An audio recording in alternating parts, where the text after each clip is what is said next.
हम सब सूर्य को एक देवता के रूप में तो जानते ही हैं, पर जरा सोचिए, अगर एक प्राचीन हिंदू ग्रंथ भविष्य पुराण ये कहे कि सूर्य सिर्फ एक देवता नहीं बल्कि सब कुछ का स्रोत है, तो चलिए आज इसी पर बात करते हैं कि कैसे ये ग्रंथ हमारे सबसे जाने पहचाने तारे को एक बिल्कुल ही नए अंदाज में सर्वोच्च शक्ति के रूप में दिखाता है।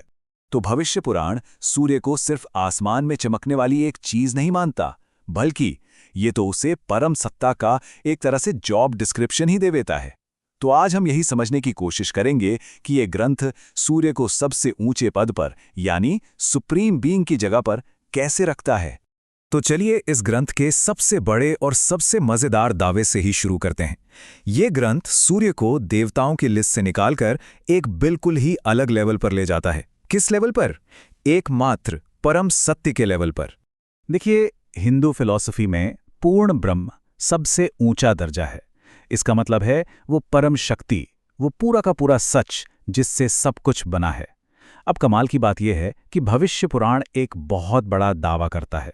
वो कहता है कि ये कोई अनदेखी शक्ति नहीं बल्कि वो सूर्य है जिसे हम हर रोज देखते हैं। और बात सिर्फ नाम की नहीं है, ये ग्रंथ आगे बढ़कर ब्रह्म के सारे गुण सीधे सीधे सूर्य को दे देता है। मतलब सूर्य ही अनादि है जिसकी कोई शुरुआत नहीं, वही अनंत है जिसका कोई अंत नहीं, और वही अविज्ञेय है जिसे पूरी तरह समझना इंसान के बस में नहीं। सोचिए, एक देवता को सीधे सीधे फिलॉसफी के सबसे ऊंचे मकाम पर बैठा दिया गया। अच्छा, अगर सूर्य ही सब कुछ का सोर्स है तो फिर यह दुनिया चलती कैसे है? इस ब्रह्मांड को चलाने में सूर्य का क्या रोल है? ग्रंथ इस सवाल का जवाब भी देता है और सूर्य को इस पूरे कॉस्मिक साइकिल के सेंटर में रख देता है। आमतौर पर हम क्या जानते हैं कि बनाने का, चलाने का और खत्म करने का काम ये तीनों अलग अलग देवता करते हैं। लेकिन भविष्य पुराण यहाँ एक बहुत बड़ा ट्विस्ट लाता है। वो कहता है कि ये सारी जिम्मेदारियां एक ही शक्ति की हैं, सूर्य। वही बनाता है, वही पालता है और आखिर में वही संहार भी करता है। इसे ऐसे समझिए जैसे कोई बहुत बड़ी कंपनी का एक ही सीईओ हो। अब वो सीईओ स्ट्रैटेजी भी बनाता है, कंपनी चलाता भी है और जरूरत पड़ने पर बड़े बदलाव भी करता है। काम भले ही अलग अलग लगें, लेकिन इन सब के पीछे दिमाग तो एक ही होता है। बस भविष्य पुराण के हिसाब से इस ब्रह्मांड के सीईओ सूर्य हैं। तो फिर एक सवाल मन में जरूर आएगा, अगर सूर्य ही सब कुछ कर रहे हैं तो फिर ब्रह्मा, विष्णु और शिव का क्या? उनकी जगह कहाँ है?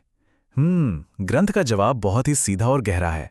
ग्रंथ ये समझाता है कि त्रिमूर्ति कोई अलग अलग देवता हैं ही नहीं, बल्कि वो सूर्य के ही अलग अलग रूप हैं जो अलग अलग काम करते हैं। जब क्रिएशन का काम होता है तो सूर्य ब्रह्मा का रूप ले लेते हैं।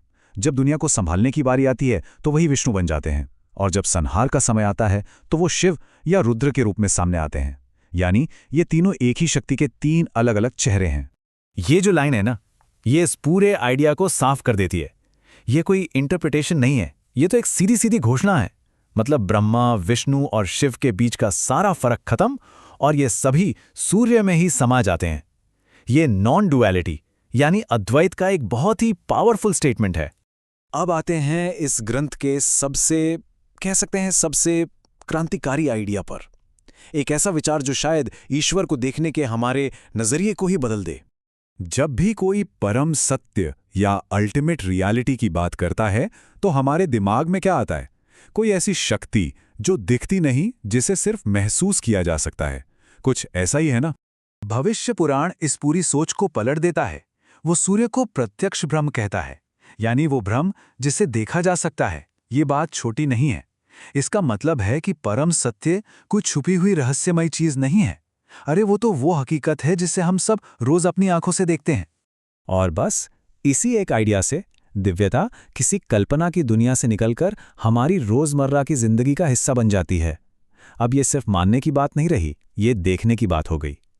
जो सबसे पवित्र है वो वही है जो आसमान में सबसे ज्यादा चमक रहा है। तो सवाल ये है कि ग्रंथ इन सभी धागों को एक साथ कैसे जोड़ता है? वो एक आखिरी सबसे बड़े कॉन्सेप्ट के साथ ये काम करता है जो सूर्य को हर चीज के सेंटर में रख देता है। सूर्य के असली स्वरूप को बताने के लिए ये ग्रंथ एक बहुत ही पावरफुल वैदिक लाइन का इस्तेमाल करता है, सूर्य आत्मा जगतस्तुष्च। अब सवाल यह है कि इसका मतलब क्या है? इसका मतलब है सूर्य इस ब्रह्मांड की हर चलती और न चलती चीज की आत्मा है। ये बहुत गहरी बात है।